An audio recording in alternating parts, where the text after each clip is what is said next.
Women make up nearly 50% of all gamers, yet only a small percentage of women play esports professionally. It's time we figure out how to change that. The Knights want to empower women to build their esports empire. Along with our partner PNC Bank, we are adamant about creating a more equitable future for gamers. There is no one-size-fits-all solution, so we'll be tackling the issue from all angles, featuring insights from a variety of subject matter experts and professionals. I'm Kat DeShields-Moon with the Knights. Welcome to the Women in Esports podcast. Hello, and welcome back to the Women in Esports podcast presented by the Pittsburgh Knights and PNC. So happy to have you back with us. We are in for an excellent episode today. I know every time I kick off this podcast, I'm like, I'm talking to my favorite person, but this is literally one of my favorite people in the entire industry. I cannot wait for you to meet her. But in the meantime, if you haven't already, be sure to go back and check out episode 4 with James O'Hagan. He's the Vice President of Education and Innovation at LeagueSpot and host of the Academy of Esports podcast. We talked about how K-12 organizations can make the most of a budding or an existing esports program, or if you want to start one, some of the things that you should keep in mind when doing so. It's all about building the pipeline, an accessible and equitable pipeline that allows anybody and everybody to experience what esports has to offer. But before we jump into this episode, just some quick housekeeping.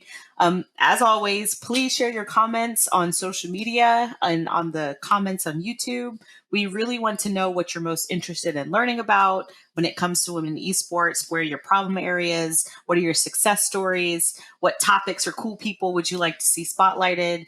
We keep an eye on all of that, and we take it into consideration when we're producing future episodes. So please take a minute to share. It's much appreciated. But now I have the distinct pleasure of introducing you to Carmen DeMint.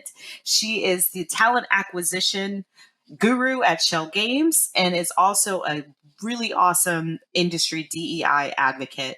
I've met so many awesome people on this show, but she is definitely one of my favorite movers and shakers in the industry.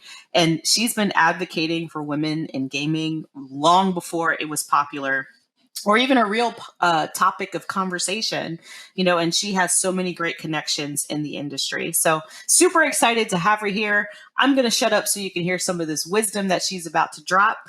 Carmen, welcome to the podcast. Thank you, Kat, for that amazing intro. I mean, I might have to pay you for any speaking engagements that should come up in the future because that was awesome. I must say, I'm flattered. Thank you so much. Maybe a little blushing. Appreciate you asking me to be on the show and excited to talk about esports and DE&I. Yes, absolutely. And I will be your hype woman anytime, no charge. You just let me know. Get on that stage and be like, no, announcer, Carmen. You get some good intro music. Yeah. Right. Exactly. Some that sparkly things. Yeah. I don't know if I can do it at that level, but thank you. But oh my gosh, we have such a great lineup tonight. I definitely want to get through all of the questions. And I'm sure those will be some more questions that pop up just because this conversation is so important. It's something that people are trying to figure out or trying to get right. And it's something that the gaming and esports industry really needs, as we all know, some professional companies, organizations, so on and so forth, don't reflect the diverse fabric that is the gaming community. So there's a lot of work that needs to happen to catch that up. But I'm getting ahead of myself because I did not start with my favorite question. And those that have tuned in know what my favorite question is. What brought you into the gaming industry? So being a lifelong gamer, like most of us who are in this industry, I'm old enough to know about the Intellivision, Atari days, back when you had the joystick and your thumb hurt because you were smashing the thing so hard. I fell in love with gaming as an escape, right? Like most of us, a different story that I could rewrite or I could be a part of.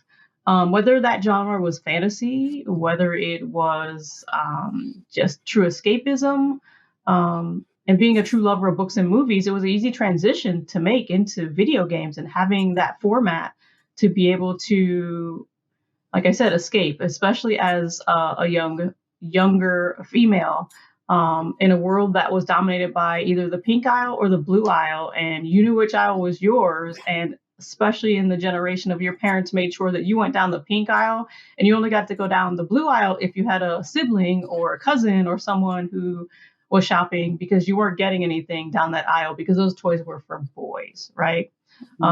So it made it almost like a true equalizer, that you could play games that were appropriate for everyone before everyone came out, right? Because Centipede wasn't a gender game. It was a game that you could play, right? Pac-Man, or whatever those games were back in the day that most of you may not know, just look it up on Google, were different types of games that we all could play. It wasn't about your character or your gender or even your ability to play. It was fun. Then my daughter got old enough to realize what gaming was, being in a gaming household, around the age of 8, I would say, definitely before preteen. She came and asked, hey, so since you guys do this, play games, why can't I play games, especially playing games on the internet back when, you could play with other people across the land, and co-op games. And of course, as a parent of an 8-year-old who definitely has had thought processes about my child being on the internet, and internet safety, I was like, oh man, I'm so screwed. What do I say? What can I hurry up and think of? Because as an intelligent child, something that she can play that maybe I would be okay with. And the first thing I thought of was Minecraft, right? I said, all right, your friends play Minecraft, you play Minecraft by yourself, but if you can whitelist your server, and your IP, make a server that's locked for your friends, I will let you play Minecraft with your friends. And within an hour, she was on YouTube and figured it all out, did everything I asked, and came back and said, I'm done. Can I invite my friends now? And I was like, well, yes, you can, ma'am, after I, checked out her security and everything. And that was it. From there, I knew I had to feed the beast that was my child, who was inquisitive and wanted to learn. And while she had the interest in technology, help her grow and think of this as only a learning experience, while she was having fun. And getting into that, looking around in my local area, I was hard pressed to find anything that was relatable for her to be in any type of game development, let alone technology, programming, coding. And again, this is 2010. So back before a lot of these nonprofits were available and around, there was nothing. And I was shocked. I was truly shocked that there's no resource. There's lots of resources for girls to be able to do other things, Girl Scouts, Girls on the Run. Now, my child is not sports enthusiast. She's a math major, books, science. There was no volleyball, no softball, none of that stuff. It was not happening. So doing what most parents do and being resourceful, I was like, I guess I'll have to do this for myself. And I was up for the challenge, because as a parent trying to find something that interests your child in a genuine way, you will go through leaps, bounds, and hurdles to make it happen. So I started making calls. I started looking at who was making the games that I enjoyed at the time, what games were available for her to play now, what are the things that I need to know and educate myself as a parent, that if I'm going to step into this realm, make sure I knew what I was talking about. So I decided to start forming groups with other parents locally to be able to see what their kids were interested in. And if they were interested in the same thing my child was, why not make a little club, right?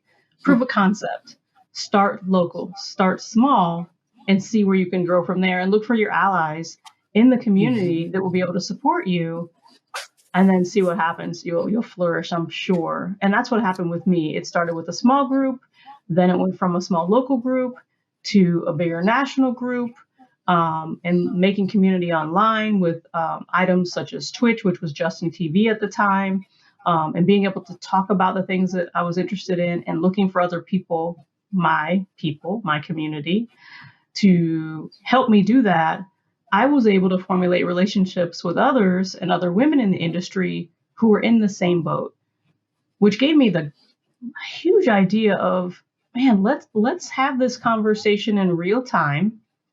And I'm sure there's other people that want to jump in like we're doing now. And where's the best place to do that? And at the time, Justin TV, which was Twitch.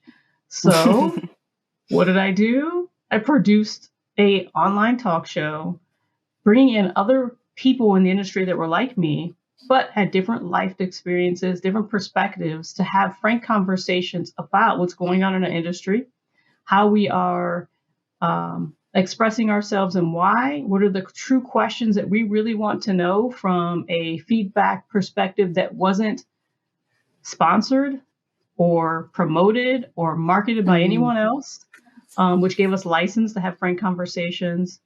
And then I was able to grow that into a nonprofit, which primarily focused on working with younger at-risk youth who did not have opportunity to be able to maybe go to college or think about technology in the way that most of us take for granted as a career, and support them in getting them there from A to Z, which meant K through 12, and then post-secondary if we were supporting them beyond that graduation.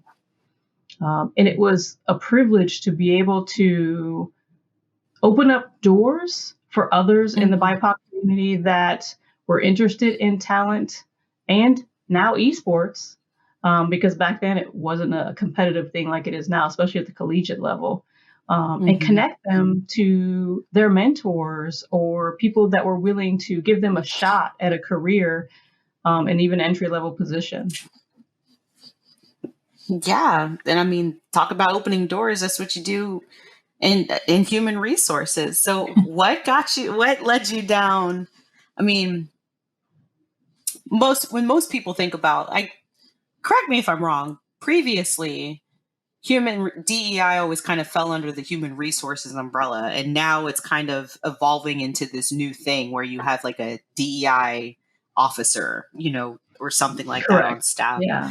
But I'm getting ahead of myself. We'll get to that It's later. okay. But I do want to know what led you to get involved with human resources? Was it the desire to open the door to other people, or? Yes, I think it's a combination of opening the door for other people, but also being able to have a really strong sense of the value of others' story and listening to that and really hearing them enabled me to be able to work in human resources. And when you say human resources, the word human is in there for a reason. I love that. So I can be my authentic, true self and still work that human resource or HR role and have the empathy for the people that I work with and for, which makes a great human resource employee. It's something that cannot be taught, as much as people try. And I think it's like anything else, like nursing, or if you're a first responder, you really have to have a calling for that type of role because it is not easy. It is very difficult at times because you have to make decisions that are putting other people first, as well as being able to handle a stress-related job. Yeah, there's a lot of hats that go into it. I think it was somewhere on the internet. It was like, if you're in human resources, specifically talent acquisition, then you're one part like resourcer, you're one part psychiatrist, you're one part psychic, making projections about how this person's going to fit or not. And there was a couple other things that I'm like, whoa, that's a lot of hats. You really have to be a multitasker, I will say.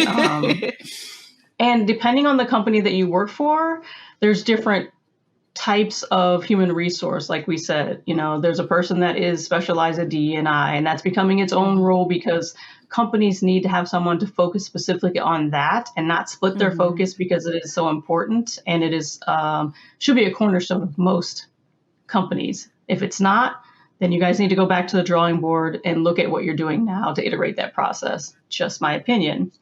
All opinions are my own. Just want to put that disclaimer out. Well, I co-sign with almost every opinion that's ever come out of your mouth. So much appreciated. Much appreciated.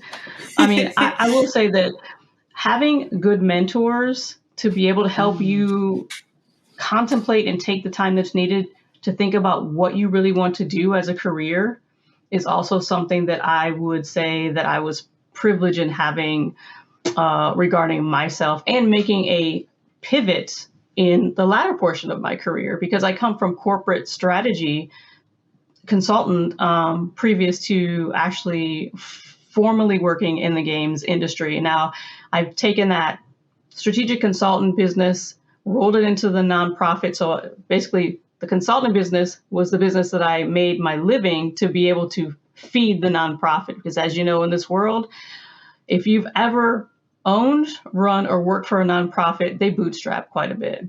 So my thought process is, wow, my family's going to kill me if I just take family funds and put it in a nonprofit. But this is my baby. I really wanted to run. I ran it for, I don't even know how many years, 2010 to 2020, 21.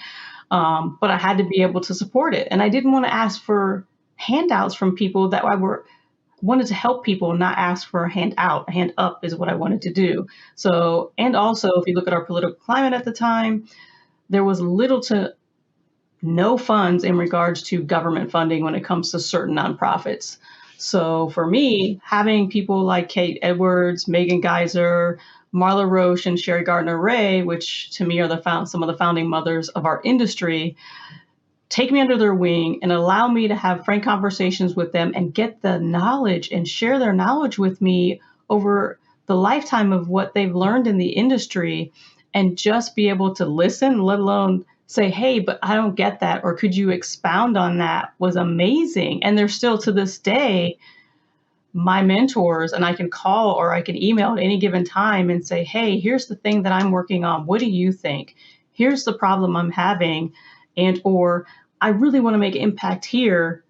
This is this great thing that I'm doing. Do you want to be a part of it? And again, having those people show me how to be a mentor allowed me to be an epic mentor, even if I toot my own horn, to others, because I knew what it felt like to feel that satisfaction of making change and being part of change with somebody who genuinely cared about you as a person and the industry overall.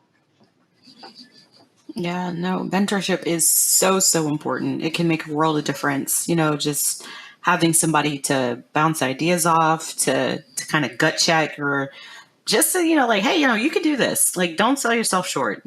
Go get it, so. Or to tell you when you can't. That is also true. Well. Like, yes, be wary of anybody that's like, yeah, you can do that. Yeah, you can do that too. Yeah, you can do that as well. You can do anything. Do anything you put your mind to. Doesn't mean you can't. It just means you have to be smart about it. Right. So Agreed. One of the, you tapped on so many things, and I would love to start with Ladies of the Round Table. I watched some episodes. This was 10 years ago. You were doing stuff that people are just now starting to do, like in terms of a consistent podcast with a regular production schedule, bringing in subject matter experts, and having real open conversations around important topics, but also just really chill ones around like, hey, this is the stuff that we like and we're engaging with. So you founded, when did you start Ladies of the Round Table? And can you tell us more about what that was and what it did for you? So it was a brainchild of a conversations we were having offline as women and women who are in the industry, and or women who aspire to be in the industry, and women from all walks of life, gender, creed, and otherwise. And I thought, man, I think this is awesome. I wonder if I can talk other people into being on camera, because back then you didn't do that either, especially as a female, right? On the internet, you didn't want to have your face all over the internet so people can talk about either what you look like or what your hair was or wasn't doing, how you pronounce something, and or just generally add comments or find you on social media, which was another thing about, being on one platform means they're going to find you somewhere else. And I was able to find a group of ladies that were in the industry or coming up into the industry and different perspectives of that. So maybe someone from marketing, someone who had been looking to get in the industry for the last 6 or 7 years and had every door slammed in their face, but they're still trying, which is an interesting perspective. Somebody who worked at a big known retailer like GameStop, who had a spouse who was a celebrity in the industry, but they weren't. And they were aspiring to do maybe something else as an artist. At times we had people from various representation classes, someone who was transgendered who was on the show, someone who was just 19 on the show and was streaming and starting their streaming career, but on the rise quite quickly, was able to come in. And the way I described the show is it was kind of like The Talk and The View smashed together, because you had the production level of The Talk, which all the producing was done on the back end by me. Show sourcing was done by me. The sound was done by me for the longest time. And then I had the show notes done by me, and the girls would help with that. But then also running the Twitch. So everything was a one-woman show. And thank gosh, most of the time you couldn't tell on the back end that it was just me, until I got later in the years, got some support from others, but still was a skeleton crew because we were volunteer. And it was an amazing experience to be able to talk about hot button topics without having someone edit you, right? And it was a lot of very off the cuff conversation. And if you go back to watch, guys, let me just forewarn you, not safe for work, and you want to use headphones if you've got kids in the house, because sometimes there's a little language because we get excited as we do talking about these types of things. And we were able to discuss the budding esports community at the time, working on various topics in the industry, and having both male and female thought leaders and people in the industry who were leading whatever topic it was to come on and have conversations, and do it as a volunteer basis, which still amazes me to this day, because a lot of people were paid to do these types of things and these types of appearances, but they were interested in the topics. And the key for us was the topic. What are we talking about this week? And again, it was a week-to-week show, so that was amazing too. And we talked about DE&I culture, technology from a perspective of as a user, a consumer versus mass market and commercial wear. We talked about things like, cosplay before it was huge and exploded. And then we also were able to just frankly talk to the audience, because with Twitch, you have that back and forth and that direct communication and live feed, and establish a whole other way of communicating with a base of people who knew what we were. We were ladies, and the reason why I used that title was I wanted for people not to be scared of, this is a show with all women, right? Take it or leave it. This is what's going to happen. Come as you are, watch or don't watch. No, that's fantastic. I love it. And then you also mentioned that you started a media group and a scholarship. So can you tell us more about both of those? Sure. Again, the media group was established out of necessity for funding for the nonprofit. As I was able to use my crossover skills or transferable skills from my corporate experience in strategic planning and development for companies, building teams, advising teams, companies on a pivot, and this is C-level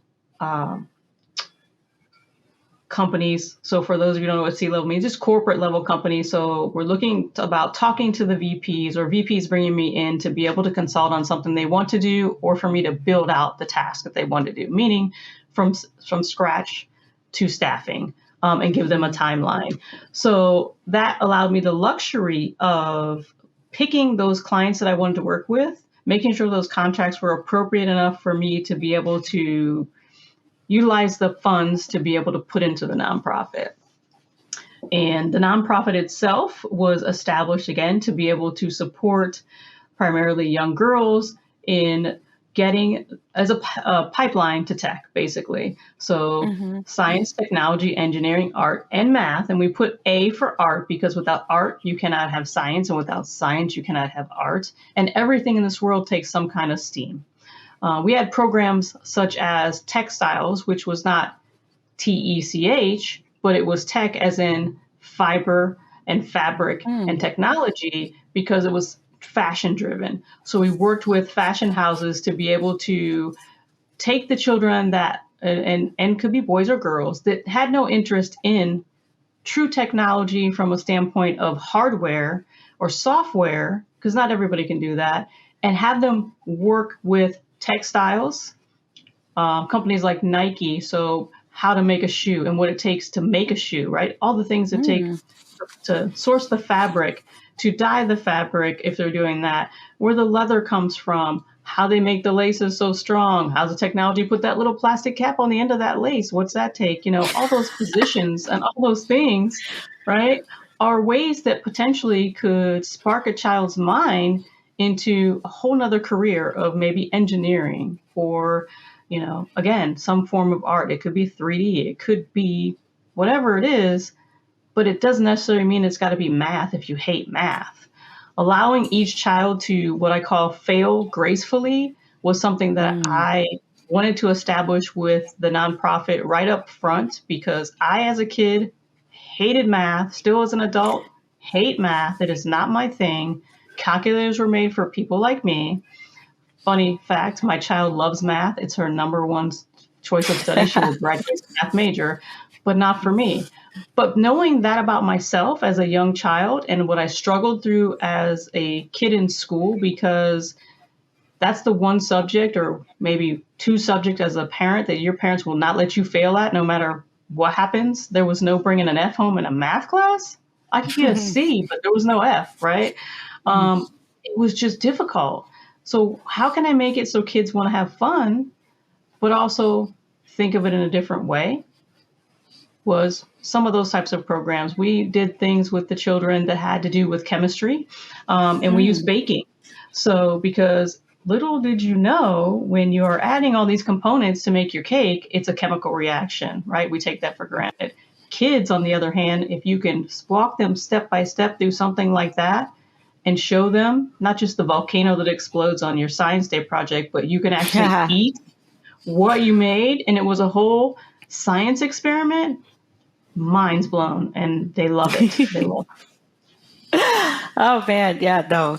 Baking is chemistry, and I think that's why I'm so terrible at it. I don't know how I managed to mess up a box of like box brownies where it has the instructions and everything you need, and you just add water and put in a pan and stuff. Still managed to mess that up. So obviously, I'm not great at it either. And I love the fact that back in 2013, I may add that I was privileged enough to get partnered by Twitch, because we had such a great audience. We had so many loyal followers that were there week after week for an hour or more, congruent, solid, firm audience. And that partnership money went right back into that scholarship fund. So for those of you who were around during those days and you were able to donate or you were able to support our charity drives and also some of the nonprofits that we supported, I say thank you once again for hanging with us and making sure that so many children were able to not feel so alone in this world of a technology age. No, that's beautiful. I love that. And speaking of like people not feeling alone, and then the way that you branched out to meet a need, you know, and you met the kids where they were and got down in the sandpit with them and figured out what made their eyes light up. Like that's exactly what a good DE&I program does, in my opinion. It's not sitting up on some lofty tower and being like, come on in, the water's fine. No, you need to get your butt out the castle and go down to where the people are. So I want to dive into that for just a second. In your experience, what are the signs of a thriving DE&I program? And then we're going to do a deep dive into what organizations, be it esports, a community organization, a game development studio, whatever, or even your own company that has nothing to do with gaming or esports, because this is gold and it's so important. But yes, what are some signs of a thriving DEI program? So for me personally, I think that a thriving I say DEIB, so diversity, equity, inclusion, and belonging. You should I have. love that. Thank you. I didn't make it up, so I love it too. So I'm going to use it. But your goals and initiatives, there have to be both. Those programs need to be also scalable to be able to grow with the organization, and also measurable to allow you to iterate and change and see where you are lacking, or where maybe you are not utilizing funds or programs or process effectively, to know what you're doing. And I think one of the things I will say is so important is all companies should have some sort of program. Doing nothing is just not acceptable in today's day and age. And also being scared of what could or would happen hinders a lot of companies from having great programs. That to be said, let's say you are trying to develop something, and as a company usually does, because they want to protect themselves, right? There are lawsuits that happen and things that happen. They will look at it from a perspective of a negative first. If we do this, this bad thing could happen, this bad thing could happen, this other thing could happen. So how do we head off all of those? But in my opinion, it should be the reverse. It should be, here's the process, here's what we want to happen and why, and here's how we'd like to set it up. And then take a look at those other things that you could take away the blockers, because you're cutting your nose off to spite your face if you're starting with all the negative, because that takes out so many things that are great out of the equation. That is true. That is so true. I guess, being afraid to do it because you're afraid of getting something wrong. A lot of companies face that. So what should, let's say, despite best intentions, a company gets it wrong. Like, what do you do then? Do you never touch DEI and B again? Or what is the right way, the authentic way to course correct in a situation like that? I think a lot of companies have that answer built into their process and their systems, right? Transparency. It's the number one word that I would say for any type of, almost anything. You can apply it to anything. But in this case, if you get something wrong, being transparent about it and being able to admit, we're taught that at a young age. You don't tell a lie, you admit when you're wrong, and then you work the situation and do it better next time. It's just simple. It's almost, idiotically simple if you think about it. Now, it's not that simple for a company because there's so many strings attached to that, depending on the situation, legality of it, and or persons involved. So again, all opinions are my own. Do your research first. Set yourself up for success. Other people have done it more than likely, what you're trying to do. So look at what they've done and look at the successes and the failures and compare those to see where you can do it better. You have people like me that worked in the industry for years as a consultant, and that's what we talked about, right? That's what we got paid to do. Exactly. And to go back to your earlier point, mentorship, like go and find somebody that's done it before, knows what they're doing, or can give you some guidance, and listen to what they have to say. Take notes if you have to. Write it down. Record it. Exactly. Replay it. I want to dial in for a second to speak about DEI and B as it pertains to women in particular.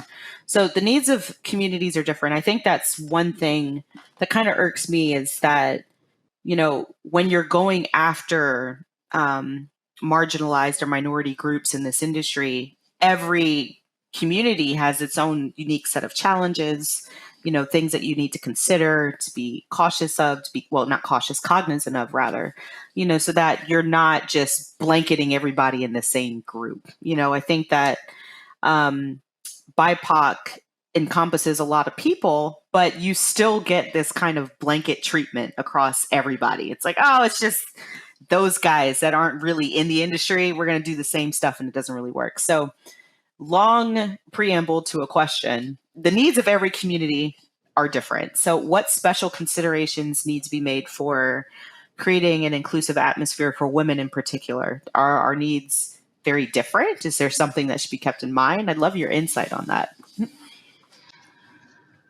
So building an inclusive environment for women to thrive is a couple of parts, right? It's almost like a recipe, like we talked about cooking. You want to make sure you're establishing not only a seat at the table, but a voice at the table. That means roles of leadership, and then also be able to have different forms of what that representation looks like within that community that you call leadership, to have perspective on what those type of people need, whoever that might be within that BIPOC community. And then also bringing in your thought leaders and your people that are experts in whatever category that you're trying to enhance or make better, which I'm going to say enhance and make better one more time, because we don't want to go backwards in this society. We don't want anyone to feel like they're the only one in your industry or be tokenized at your place of employment. So you keep going to that one person every single time. And let me tell you, there's a lot of fatigue, anxiety, and depression that goes on surrounding those types of situations. And also allow these people to be their true selves at your place of employment. And that means if they want to wear their hair natural, let them wear their hair natural. If they want to dress in appropriate garments for their culture that is professional, don't get me wrong, depending on the setting, then allow them to express that. And then also make sure that you're respecting their boundaries from wherever that cultural heritage comes from, not just based on a religious preference, because for some of us being in the BIPOC community, it is about our culture that makes us the whole individual that you hired. That is so true. Oh my gosh, I love that. That's a quotable. There's been a lot of quotes in this. I'm going to have a hard time going through and pulling some, but that's wonderful. I love that so much. So with being in talent acquisition, like you talk about being like the face of what, like you're the first person in most instances that is talking about the company or what it's like, and talking to people and kind of ushering them through this process. So with that in mind, what are some of the DEI and is it DEI and B, or is it DE and I and B, or is it DEIB? It could be whichever way you would like to say it. I do the latter, DEIB. Okay, you can put an and if you like. We're including them all. I was saying it right. Look how inclusive we are. All the things. So what are some of the DEI and B hiring best practices that you use, knowing that you're on one hand, you're representing the needs of the company, you yourself are an industry advocate for DEIB, and then you're also talking to this potential candidate from a place of authenticity and truth. That's a lot to juggle. So what are some tips and best practices that you use to usher people through that entire process while remaining true to yourself? So for me, it's always been, again, being true to myself and make sure that the company that I am employed with and working for has a program versed in DEIB that is something that is current, congruent, and iterative, because there's companies that have a program, but it hasn't changed, it hasn't evolved over time, and they're not progressing with the industry and or the cultures. I mean, my gosh, we're in 2022, right? I thought we'd have flying cars, some other things, but that's a whole nother show. But 2022, and processes need to change, right? So auditing a job post, making sure you have the language in there that is diverse, using a gender decoder, removing any biased language is key. before you put something out in the internet, and it can be copied, downloaded, shared everywhere. You want to make sure that you have the language correct for your process and your DE&I commitment as a company or as a person. If you're an individual contributor and you have a business, reflect those things and be transparent about it. Make sure that that matches your website or wherever you're posting it, to be honest. Then make sure you're targeting, and the target sourcing that you're using to find those candidates is from a diverse category of places. You don't want to just, let's say, for example, primarily source on LinkedIn, right? You don't want to primarily source from Monster or someplace like that. You want to make sure that you are utilizing your knowledge and talent to be able to find diverse pipelines. So when I say diverse pipelines, that is places that BIPOC people sit and talk or congregate together to grow each other's talent within the industry that you're searching. One of the best places to be, because that's where you are allowed to interject yourself and have those conversations with them. And it's not such a forced environment of you're trying to find somebody to fill this role. Also ensuring that all of the employees that you and or people that are interviewing, you make them feel comfortable in the interview process, so that they can show you the best of them through that process. I can't tell you how many times I've sat through an interview and the person is so nervous and so stiff and so monotone that it's very hard to be able to get a read on whether this person would be a great, not only culture add, but an add to a team where they have to talk to other people, engage with other people. But their resume looked great. Everyone looks great on paper, but it's about the story that you tell as a person that got you from where you started in your career to where you are now and brought you here to me today to talk about where you want to be in the future.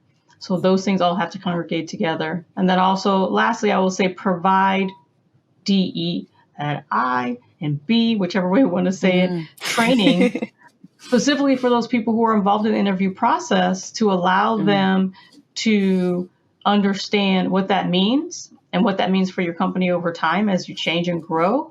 And then also giving them tools to understand, bystander training and different things to be able to reflect the business and make sure they're diverse people are part of that interview process if you can swing it, right? Again, you can't force someone to be part of the interview process, but if you have equal representation, meaning BIPOC community, male, female, however they want to identify in the group interview process, that's only going to benefit you as a company. Oh, that's exactly right. Training is so important. And like you said, this is an ongoing effort. Like there's no, we did it, we're done. It should all, it's right. We're good. We've done everything we need to do. No, it should. I feel like if it's not stretching you to the point of just being a little bit uncomfortable, then you're not doing it right. Because having to like learn something that you may not be naturally, exposed to or have any idea of, dealing with incredibly difficult conversations that, sometimes you kind of might feel a little gross, coming out of it because you don't realize the blinders that you might have had on for your entire life around certain situations. I know that's happened to me. Like I was in a meeting and somebody politely pointed out, it's like, Kat, you say you guys a lot, and that really doesn't, can we use something else like, hey friends, or hey y'all, or something like that, just because I am not a guy and I just, and it was just, what? You're right. That language was so normalized that I didn't even consider for a second. And there's been a lot of moments like that, even as a double minority in the industry. There's still so much that I need to learn, so that training is definitely an important thing. And I can agree. There is DE and I and B. When you take the letters apart, it was built centered around being able to have a safe space to have these types of conversations. And when I say these types, I Right. mean uncomfortable types of conversations. Mm-hmm. And having that workplace or wherever you're going to have those conversations, you have to feel psychologically safe to say the things that you need to say to get to the heart of the matter. So you're right. You hit it right on the money when you say uncomfortable, because a lot of the time it is uncomfortable. Mm-hmm. Broaching a subject, not only that, but correcting a situation, whether someone was aware of it or not, meaning they were Mm-hmm. biased unknowingly. You have to say, by the Right. way, it really upset me, or it made me feel a certain kind of way when you said X, X, and X. And then if they don't get it, you have to explain it until Mm-hmm. they do get it, however many times or iterations that takes for them to understand that this is offensive, maybe Mm-hmm. not only to me, but to other people, and then allow them the time to process that and ask the questions they need to ask. So that does take Right. uncomfortability as well as patience, because you can't be yelling back and forth with each other because you're screaming into the wind and you can't hear each other. Exactly. Exactly. So to bring this to dive just a little bit further, I love doing this. It's like Russian dolls, where it's like pop, pop, pop. How can esports? Everything that you just said is gold in terms from the recruiting standpoint. I would love to know how esports orgs and teams can use this framework for their communities and the teams that they work with. So building an environment for everybody, and that means Mm, everybody can play, everybody can thrive, everybody can learn. And I love, mhm. in my mind, I keep going back to E for everyone because it was, it's a thing. Everybody gets that, right? Um, and then there's no I in team. When you put a team together, and we talk about esports, it is a team dynamic. You have to function as a team to be able to do the sport. I mean, that sounded so funny in my head. Um, so not having a single contributor, but everyone, and making everyone feel like they are able to belong, Mhm. and understanding where you have the weaknesses, and maybe biases, allowing everyone to take that into consideration and add input is awesome. And not tolerating any of the isms. So, sexism, ableism, transphobia, or bigotry of any kind in your organization is a must, if you want to be in this industry, because as we know, there was a huge turning of the tide over the last couple of years, into the pandemic, coming out of the pandemic, even. I can go back as to Gamergate, which is an example. If you don't know what that is, look it up on YouTube and Mm. Google as well. But being able to understand that at this point in time in our culture and our community and our industry, it's not going to be tolerated. People are going to speak up. Someone's going to find out. And then Mm. it only takes that one thing.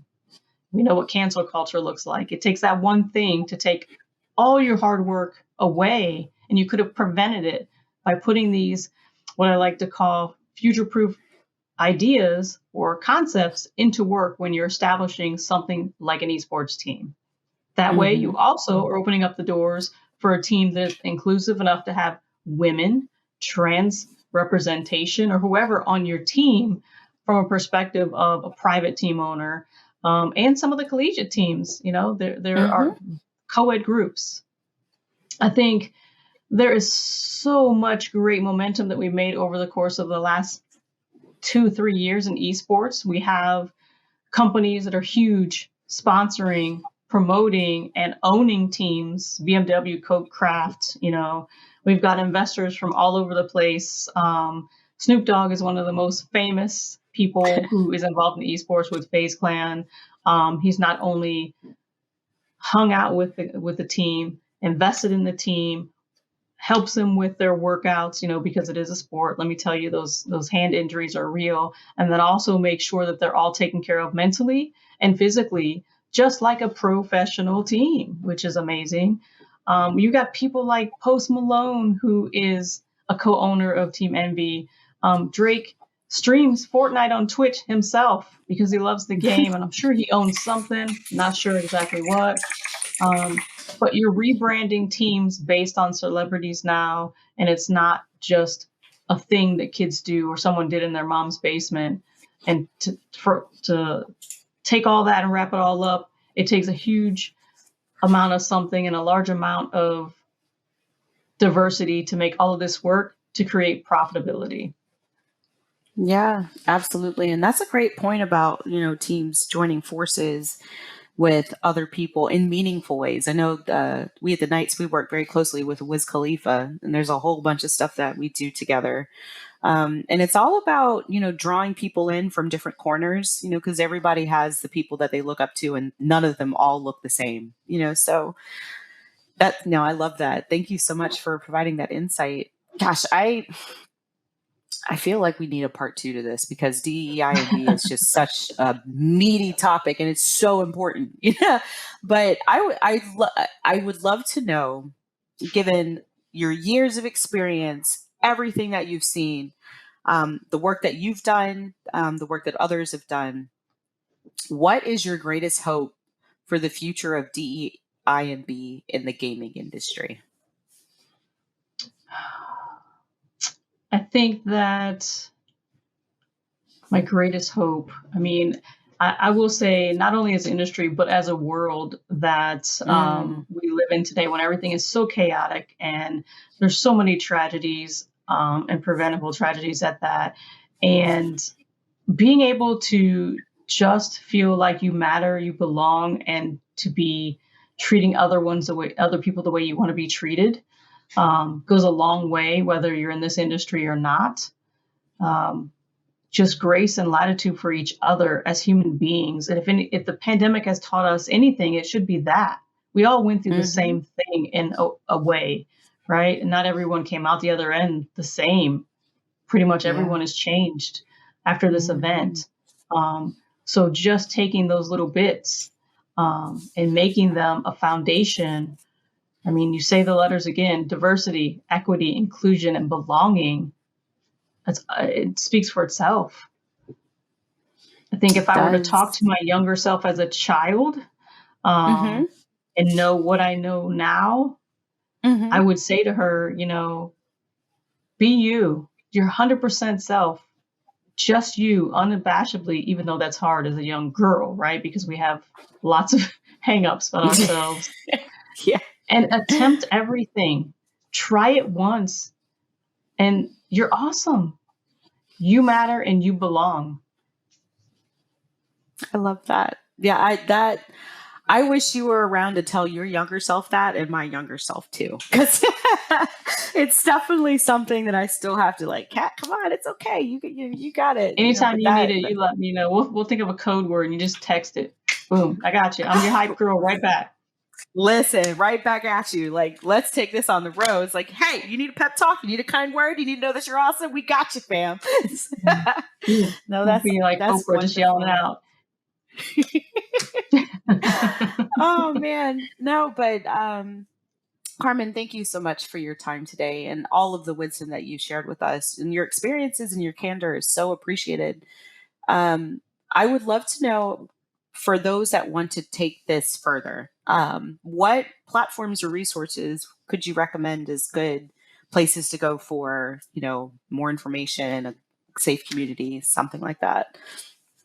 I think one of the organizations that was critical for me in a time that I needed it, International Gaming Development Association. It's a wonderful place to start if you're looking for resources. They have various groups, as well as SIGs, which are organized groups to support the larger whole of a group. So I was part of the educational SIG in regards to STEM and education, working in our industry to further that and the educational games within the industry. I also would remember takethis.org, which is a mental health organization, and they are a nonprofit as well. So if you can support in any way, please do that. Focused on decreasing the stigma around mental health in gaming and beyond. If you're familiar with an AFK room, they established that early on to be able to give you a space to just, take a little time to yourself when you're in a huge environment like a convention, and then just take it down a notch and regroup to go back out and do what you want to do and find what you want to love. Those are two great organizations that, to this day, I feel that are of value to anyone in the industry, working or not. Oh no, absolutely. Both are solid. And if in season 2, we actually talked to Dr. Sarah Hayes from Take This about mental health and gaming, and that's the first time I heard of an AFK room. Like, gosh darn it, I wish that was around when I was on the event circuit, because I definitely could have used one. But no, those are great resources. Thank you so much, Carmen. And wow, like this hour has flown by. And you've shared so many great insights. For those that are listening, I know that you walked away with more than a few action items that you can take back either to implement at your own organization or to share with your colleagues or the people who are in positions to do something to increase DEIB, all of it, Yeah, you got at it. your respective places. I don't know what it is with You put a acronyms beat today. behind it and you're good, right? Right? I was the person that had to use all the songs to memorize like the times tables and all that stuff. So No shame. No shame. but for those that want to, keep up with you and what you're doing, what's the best way to follow along with, who you are and the knowledge and wisdom that you bring to the industry, but also, possible open positions at the Shell Games? What's the best way to get in touch with you? So the best way is my LinkedIn is one of the best ways, and you just use my first and last name, look up my profile. I'm sure it'll be in the show notes because we are a top-notch team here on this production, as well as my Twitter, which is my last name and my first name, to be able to not only find out what I'm talking about or what conversations are going on around DE and IB, but also if you're looking to get into the industry, or if you're already in the industry and looking to make a switch and you want to work at a company like Shell Games, first do your homework, go to the website, research what we're all about, take a look and see if they would be right for you. And then if we still interest you, go to that careers page, check out the jobs, find one you like, and apply, and let me know. If you have questions about the role, you can also reach out to me on my LinkedIn or my Twitter and just ask some general questions to be able to inquire if that role is right for you.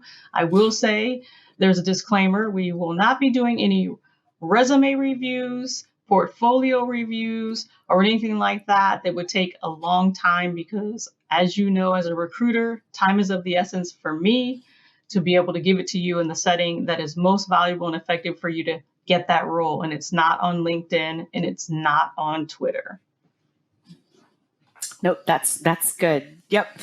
Thank you so much again for joining us tonight, for sharing your insights and your wisdom.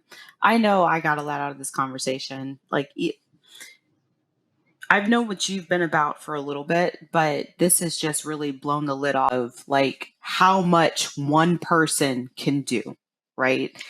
If you have the desire, the passion, and the focus to really be serious about DEI and B in this industry, it's not so big that your actions don't mean anything. Like, it takes everybody working together, but it's not going to go anywhere unless you start. So take a look at where you are, take a look at where you want to be. As an organization, if your DEI and B efforts aren't to par, if you've come under fire, or if it's something that you want to do better, do that. And it's okay. It's okay if you get it wrong. It's okay if you mess up. Just be transparent, like Carmen said. And I mean, like she said ahead of time, that applies to a lot more than just this. But for the sake of this conversation, and then as an individual, I think the thing that I got out of this conversation was you can be one person, but you can still touch so many. And Carmen, thank you so much, because I know that you've touched me in the time that I've known you. So thank you for being here, for being such a wonderful person, advocating for people that don't really know how to speak up for themselves sometimes in this industry, and for sharing your insights. And before I continue rambling like an idiot and start crying, because it doesn't take anything for me to start crying nowadays, I'm going to close out this show. Guys, gals, everybody, thank you so much for tuning in, for being a supporter of the Knights and the Women in Esports podcast presented by PNC. It is my hope that you get something out of each and every conversation that we have here. And if you're not, please let us know, because we do want to go and talk about the topics that are most important to you. So again, hit us up on Twitter, comments, whatever. Carrier pigeons, send them to Maryland. I'll get them because we want this to be valuable. And Carmen, thank you so much again for joining us. Thank you, Kat. It was a pleasure joining you. And I hope it's not just a one-off thing. We might have some more conversations. They're so fluid, you and I. We could talk all day. I will leave the listeners with this one last thought. Be the change you want to see in the world. It's all it takes is just do that. One day at a time, and you cannot go wrong. I love it. That is fantastic. I'm sure it's probably somewhere on a t-shirt or a post-it note, but I'm going to write it. Yep. I'm going to write it down, and whoever said it, I'm going to say it. Carmen said this because it needs more coming from you. Me. I don't want any lawsuits coming my way. No thanks. Fair enough. Well, for everybody that tuned in, thank you again for hanging out with us. We have an awesome episode 6 lined up. Gosh, the season is just flying by. I can't believe that we're almost at the end of 2022. But thanks always for spending some time with us. Keep an eye out on social media for news around the next episode, and stay kind, be safe, be well out there, and we'll see you next time.